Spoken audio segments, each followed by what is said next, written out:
Tashidale, and welcome to our talk on getting acquainted with Tibetan Buddhism. My name is Khenpo Drime Dawa, and today we're talking about emptiness, or shunyata. What is emptiness? Before we begin, let's just take a brief moment to do a short meditation. So keep your back straight and rest your mind in emptiness. Relax into that emptiness.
Also, I'd like to remind you to keep your mind in a state of bodhicitta. Bodhicitta consisting of our altruistic intention to attain enlightenment for the benefit of all sentient beings, as well as our action bodhicitta of loving kindness, compassion, and so forth for all beings. And finally, and the subject of our talk today, ultimate bodhicitta having to do with this sense of emptiness. So let's begin. Take a look at what did the Buddha mean when he talked about emptiness. If you recall, we began earlier in this series talking about the Four Noble Truths. First was the truth of suffering, then the cause of suffering, and then the idea of extinction of suffering, and finally the path to eliminate suffering. And that root cause, the fundamental ignorance, was an important idea, an important concept in what the teachings of the Buddha included. And that cause of suffering, this fundamental ignorance, is the true nature of things. We have to learn the true nature of things, we put it that way, the natural state of things. And that's the cause of that fundamental ignorance. So if we can learn the cause of that, we can overcome that cause and therefore overcome our suffering. Well, what then is this fundamental ignorance that we've been talking about, just by way of review? Well, fundamental ignorance leads to our idea of self or ego. And in the process of that, then we begin to think not only of self, but of other. And we begin to differentiate between self and other. And then from that, we differentiate between good and bad, right and wrong, and so forth. And from that, we begin to develop attachments and aversions to different kinds of things or experiences. And from that, we may develop passion or anger, more extreme versions of that, and any variety of other what we call afflictive emotions that come out of those feelings. And so on, and we get deeper and deeper, and that is samsara. That is the suffering of samsara that we experience in our lives. So what do we do? Well, we know that we don't have to suffer. The Buddha said, I overcame it, and so can you. And so how do we go about doing that? Well, we do it through the three trainings, through ethics, ethical behavior, avoiding non-virtuous actions, engaging in virtuous actions, through meditation, whether simple shamatha meditation or the deity yoga meditation that we talked about last time. All of these forms of meditation are also helpful to us in terms of calming our mind, and in essence creating a gap between the stimulus, the stuff coming at us, and our response, how we react to that. If we can create a gap we have a choice. We don't just automatically respond to things. And as a result, something comes at us that's negative, we make a choice not to respond in kind. And so that is the process that is accomplished through much of meditation. But some of that meditation also focuses on the third training, which is the training in wisdom. And that typically is a more analytical kind of a meditation, vipassana kind of meditation, and examining the nature of our mind and the nature of phenomena and become familiar with that and how we, in misunderstanding it, tend to create this suffering in our own lives. So we are often the source of our own suffering. Now that doesn't mean that other things come at us from the universe in one way or another. They certainly do. But as the Dalai Lama explained, natural disasters are not the result of our own actions, current actions or past actions in the form of karma. And so we need to address those things that are coming at us right now and how we respond to those. Compassion and wisdom is the ultimate level that the Buddha talked about, the union of compassion and wisdom, the relative and ultimate bodhicitta. In the second turning of the wheel, the Buddha talked about emptiness, this wisdom aspect. And when he talked about this, he gave the explanation of it in two forms. One was being empty of intrinsic awareness, or excuse me, intrinsic existence. So what is intrinsic existence? Well, that means something that is independent of causes and conditions. It is something that is permanent, that is unchanging, that can't be divided up into different parts and so forth. So it is absolutely permanent. It didn't come into being. It will not go out of being because it is permanent. So that is the nature of something that is permanent. But as we look around, either at ourselves or at other things, we find that there's really nothing that we can examine that fits that categorization. Nothing is really permanent. The paper example that I've used before came into existence and will truly go out of existence. Even things that we think of as more permanent, such as mountains, came into existence, and over time they will go out of existence as well. And so we can look at all kinds of things, and that's part of the Vipassana approach to this, is examining things in many ways and in great detail to see that you cannot find anything that is absolutely permanent in that sense. And so then the other aspect that the Buddha talked about was dependent arising. Dependent arising is very closely related to this idea of interdependence. So, and that's in effect what the word means is interdependence. Everything is interdependent. The Buddha taught what he called the 12 links of dependent origination, how causes and conditions are related and linked to each other. And even in science, everything is considered to be interrelated, interdependent, interconnected in some way. And so we find that even science supports this idea of interdependence. So it's very important to understand that. What are the implications, though? What does that mean for us and for our lives and so forth? Well, first of all, it means that there is no intrinsic self.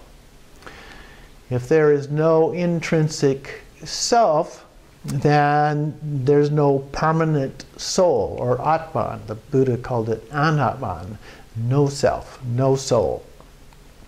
So the important thing, though, is to know this experientially, not cognitively. We can go through these examinations and we come to a cognitive understanding of it. But then we have to go beyond the cognitive and realize that through direct experience.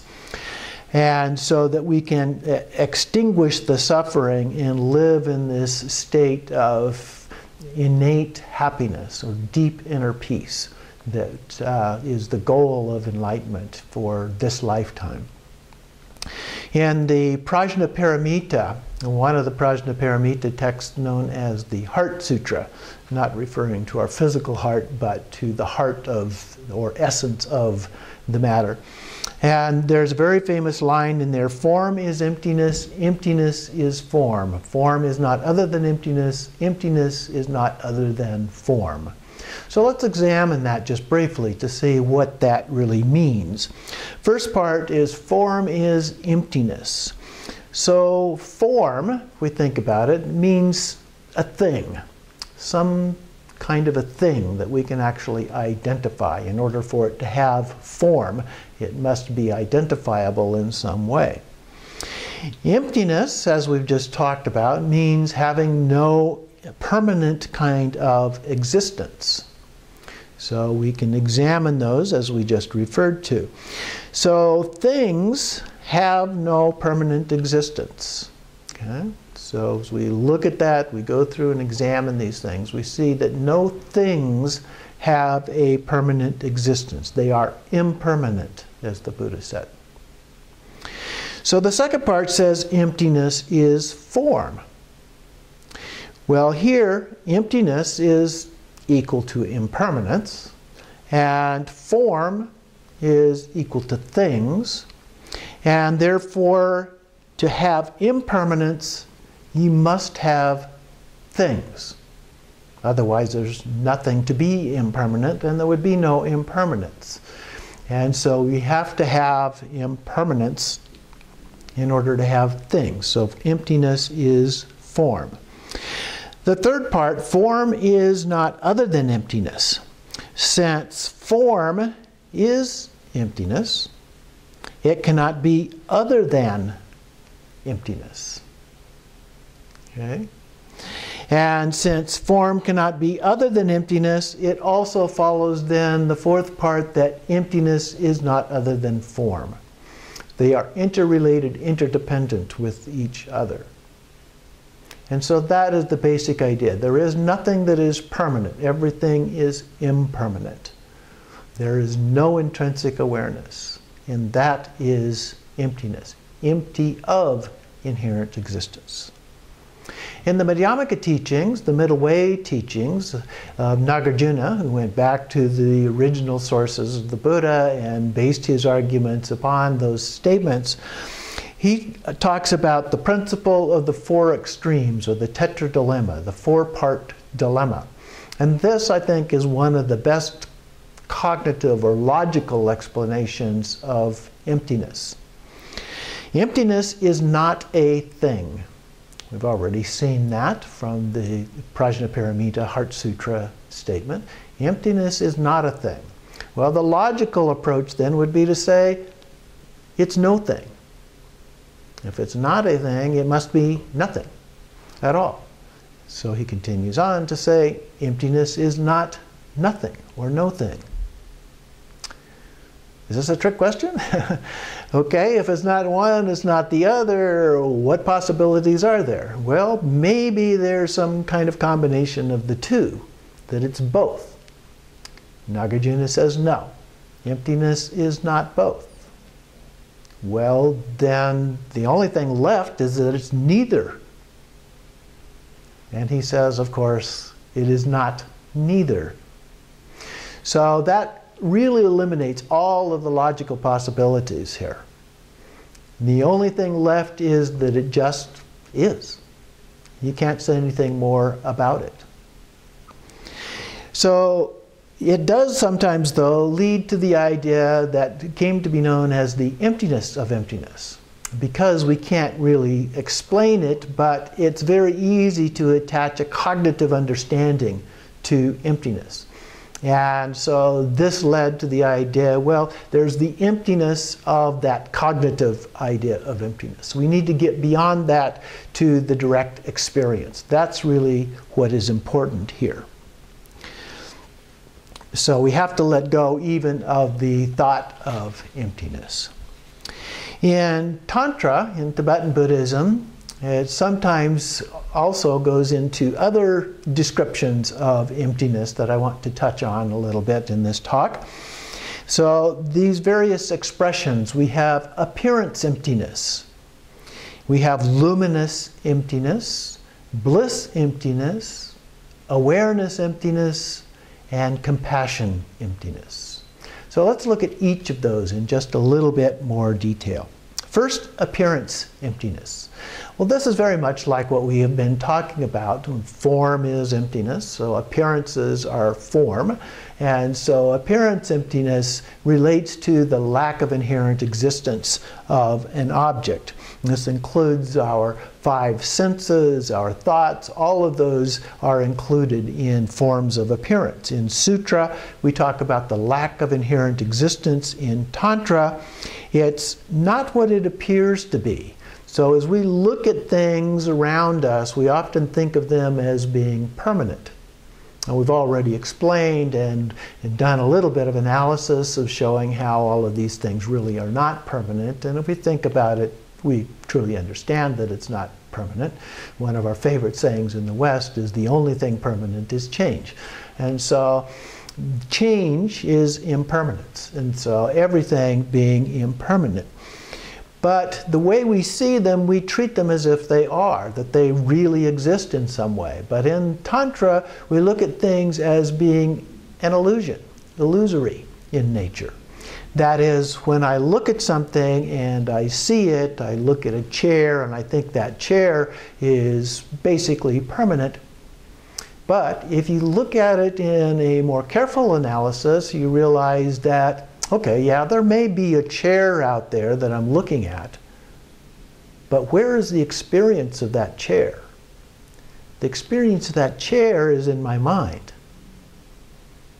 Okay? Even the sight of that chair, the seeing, is actually occurring in my mind. It's not going out there. Maybe the light rays, the photons, whatever, hit my eyeball and transformed into an electrochemical signal that goes through my brain and somehow creates an image of that chair. But that image of my chair does not actually exist as a thing, and it is in my mind. Okay? And anything we look at, all of our experience, all of our senses, seeing, hearing, smelling, and so forth, are all an experience of something that we perceive to be outside of ourselves.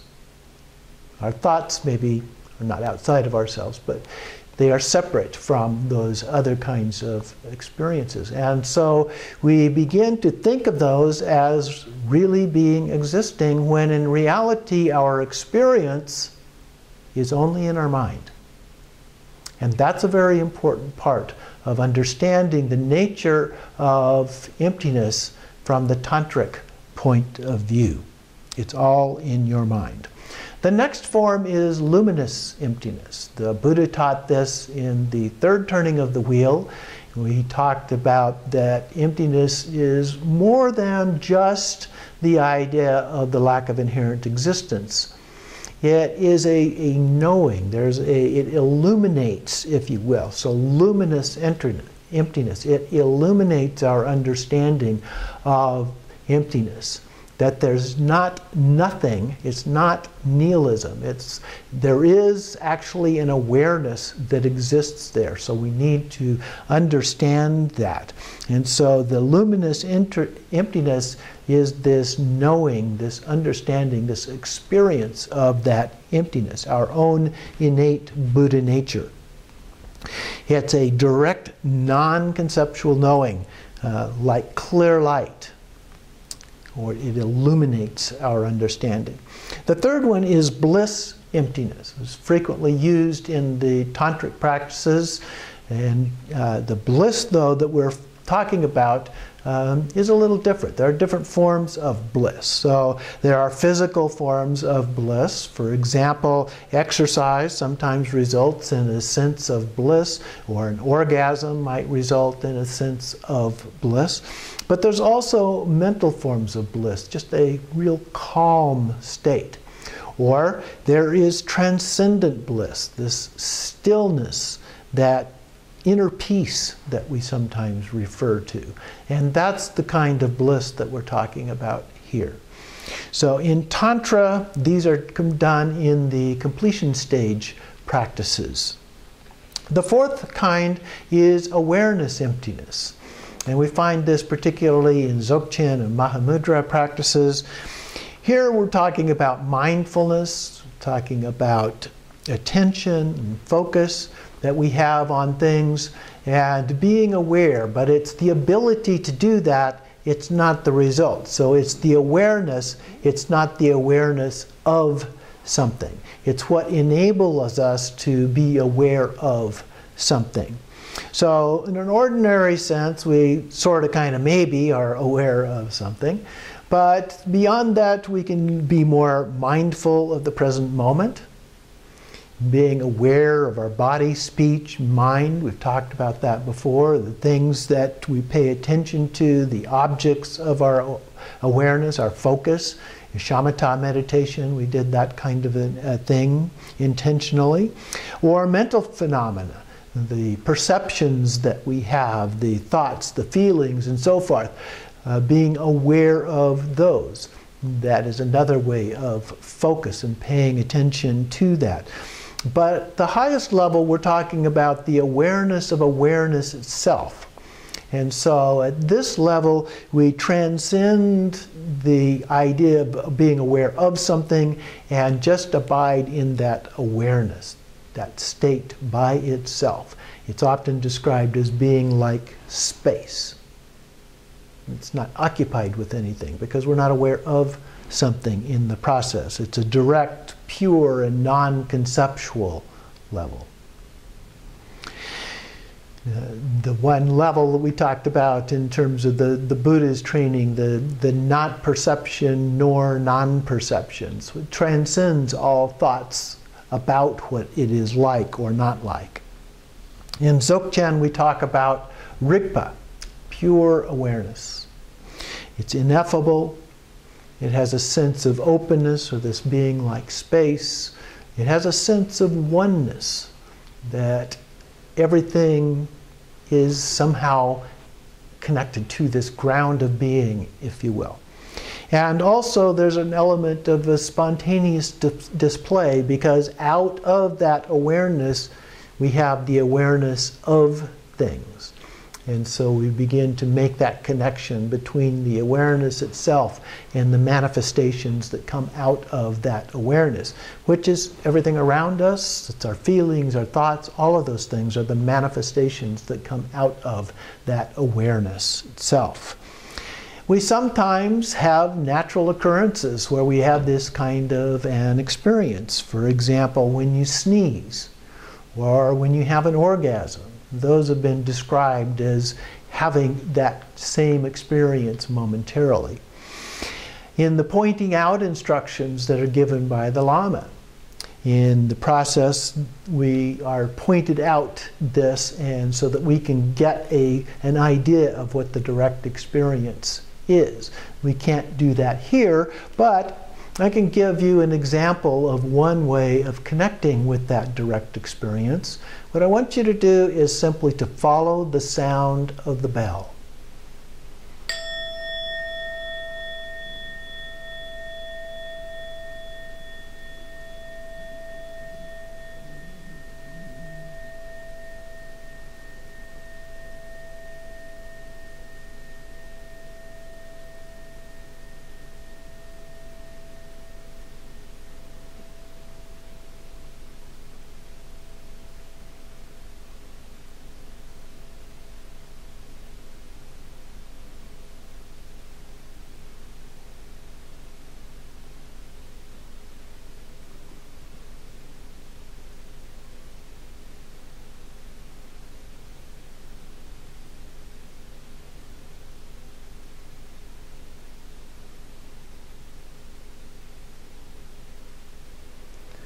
A very easy way to just relax into emptiness.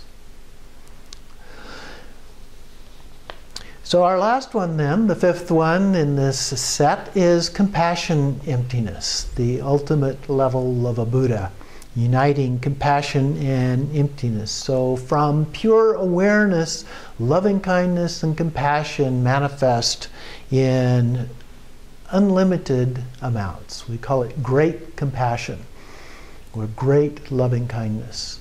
So the compassion of a Buddha for all sentient beings, all equally, regardless of who they are, what they have done, anything else. This absolute unconditional love and compassion. Human examples that we can think about: His Holiness the Dalai Lama, His Eminence Garchen Rinpoche, and others easily and readily display this function, even though they may deny that they themselves are actually a Buddha. But they are certainly living examples of how this can be done. So in summary, it is beyond concepts of emptiness. It just is. So don't think about it. Just let it happen and just be aware that it exists. So this was the last of the talks in our series. I hope that you have enjoyed these talks and that they have been beneficial to you.